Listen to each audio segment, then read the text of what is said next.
Dans une petite ville, vit Karam, un garçon de 11 ans, curieux et courageux, qui aime l'exploration et l'aventure.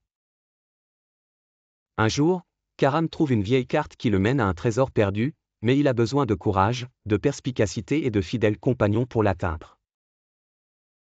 Karam se promène dans la bibliothèque abandonnée de son grand-père et trouve une vieille carte indiquant l'emplacement d'un trésor légendaire. Karam décide de se lancer dans une chasse au trésor, mais il doit d'abord comprendre la mystérieuse carte.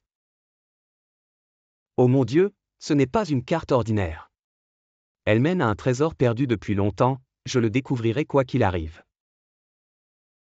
Karam rassemble ses amis, Sarah et Mazen, pour commencer le voyage ensemble. Karam leur explique l'aventure et demande leur aide. Sarah, nous sommes avec toi, Karam, mais il faut faire attention, ce n'est pas une chose facile. Mazen, bien, il nous faut un bon plan.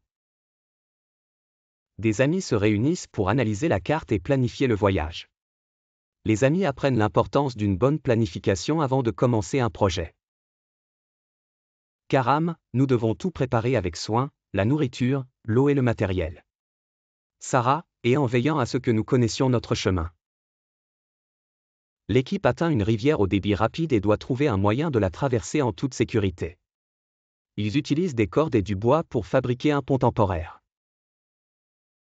Mazen, si nous travaillons ensemble, nous pouvons construire un pont qui nous traversera en toute sécurité.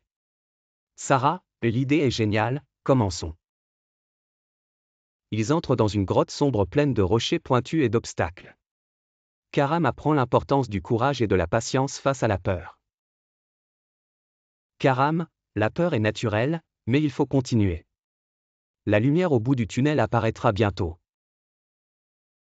Ils rencontrent un vieil homme sage vivant dans la forêt, qui leur donne de précieux conseils sur la patience et la sagesse. Le vieil homme, tout ce qui brille n'est pas d'or, et parfois le bon chemin n'est pas le plus facile. Karam, merci pour vos conseils. Nous serons prudents. Ils découvrent que le trésor n'est ni de l'or ni des bijoux, mais plutôt un coffret contenant une sagesse ancienne et des outils porteurs de valeur morale.